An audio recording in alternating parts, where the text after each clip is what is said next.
Y obviamente quiero hacer historia en el boxeo, dejar mi nombre bien marcado en la historia del boxeo mexicano, en la historia del boxeo mundial y más que nada disfruto mucho de verdad lo que hago. Back on your boxing day. There you go. Excellent. There you go, Bernie. There you go, Bernie. Drop it with that, man. Kidney shot, Bernie. There you go.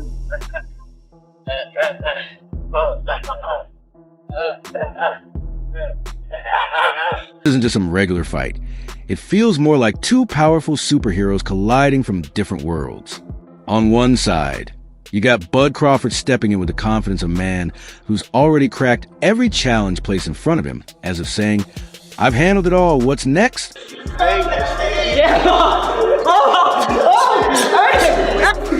can't bite a UFC, dude! The other side, you've got Canelo calm and collected, looking like a fighter who's already faced every style imaginable and still finds moments to relax with a coffee after grind. Honestly, it feels like we're witnessing the ultimate boxing cheat codes clashing in one ring.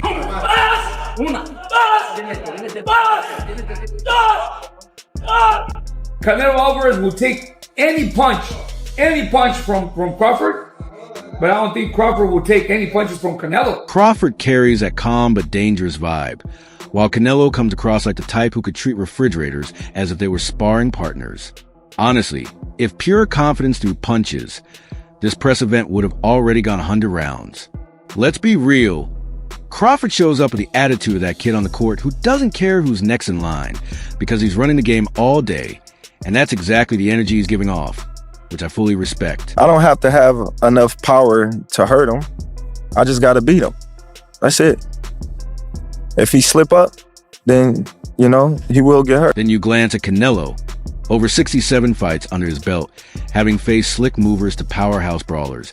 And he's still stacking paydays like bills never stop coming. Crawford's record of 41 bouts is impressive.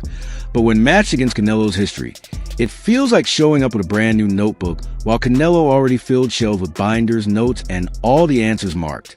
And in boxing, those tiny split-second calls decide everything. And that's where Canelo's experience pays off. He's been through it all, handled it, and mastered it. How do you plan on dealing with this? You know, I've been in this sport like so many years. I had so many good fights in my career, and I had the experience to adapt myself to these kind of fighters. I fought everybody out there, every style, and I'm gonna do my job and put all my experience, all my talent there, and that. So even though Bud's confidence is glowing, Canelo seems to be the one steadying the spotlight, almost like saying, "Easy there, kid. I already scripted the story." And here's the wild part. Jiren boots and is stepping into the gym with Canelo. That's like a hungry young lion entering the jungle to spar with a seasoned king who's been feasting on zebras his whole career. You've got to give credit, because training alongside Canelo is no casual visit. It's the real proving ground.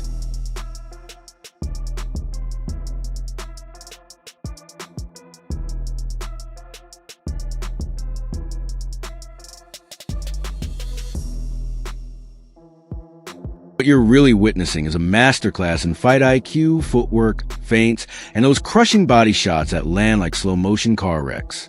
For Boots, that kind of education is priceless. Steel gets sharper only by clashing with the sharpest edge. And honestly, who's sharper than a man who shared the ring with Mayweather, GGG, and Kovalev? If I were in his shoes, I'd soak up every detail, because that layer of Canelo's experience rubbing off on Ennis could turn him from simply dangerous into absolutely terrifying. You gotta lean more towards Canelo, because like I said before, he been putting big guys out and down, and Canelo not even really a 68 pounder. He probably really should be at 60 maybe, and he been hurting these guys. I don't know, it's gonna be a great fight. The fans want to see it, so let's be real. Canelo's track record reads like a Hall of Fame playlist. He's faced every style imaginable, absorbed shots from beasts like GGG, and still managed to leave the ring looking fresh, as if he just wrapped up a photo shoot. That level of wear and tear builds instincts you simply can't fake. On the other hand, Crawford's been dominating opponents impressively, no question, but he hasn't had to crack the kinds of riddles Canelo has solved. It's like Bud has been playing regular chess at the park, while Canelo's been locked in speed chess against grandmasters who flip the board at your head when they lose. So even though you see a small fighter, when you look in his eyes, do you see a fighter that could possibly beat you? No, never. So Never. he will never beat you. You know, he's like, obviously, he's a special fighter. He's a good fighter, but that's why they are good weight classes, right? And we're going to find out. Believe me, when the heat turns up, that level of seasoning is what separates a prime steak from a box of fast food nuggets.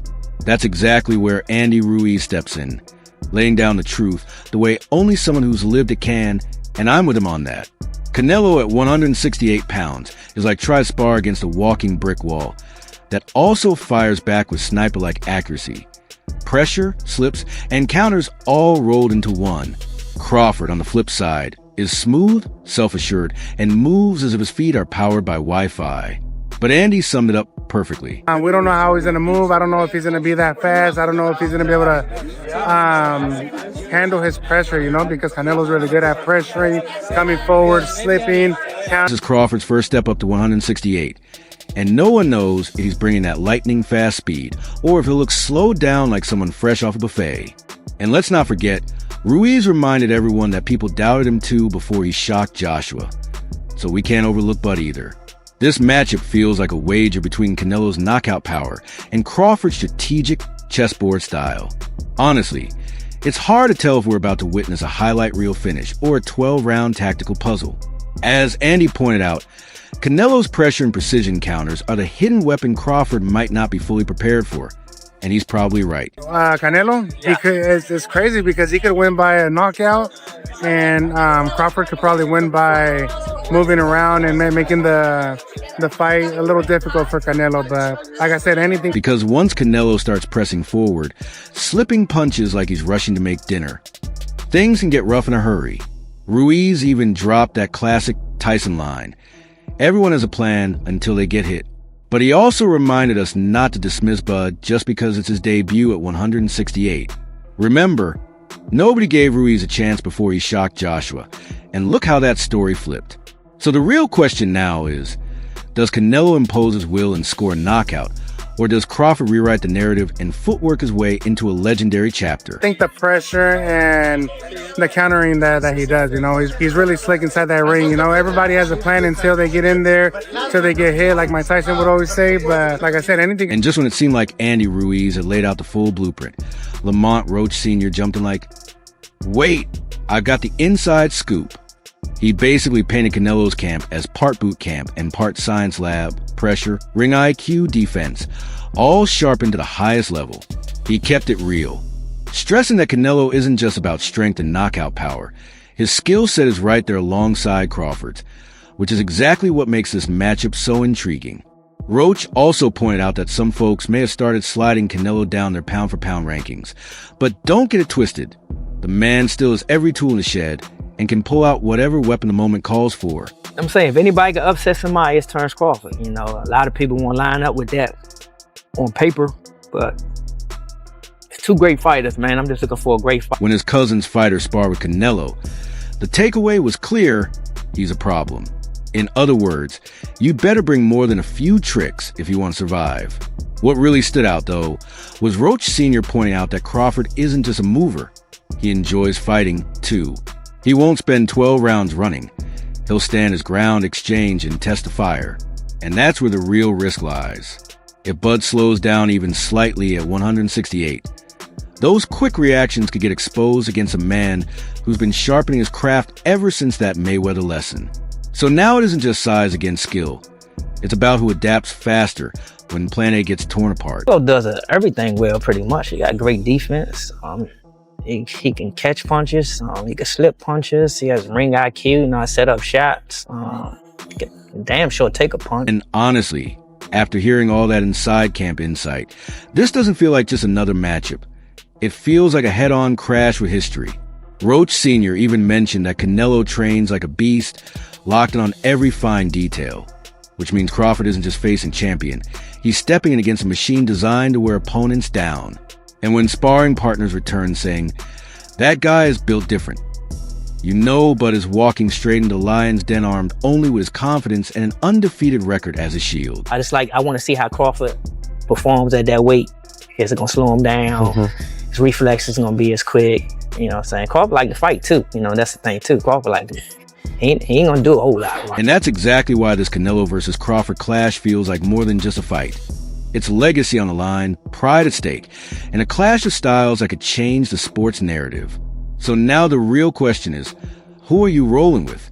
Drop your predictions in the comments, and don't forget to share this with your fight family, and hit that subscribe button for more raw boxing talk.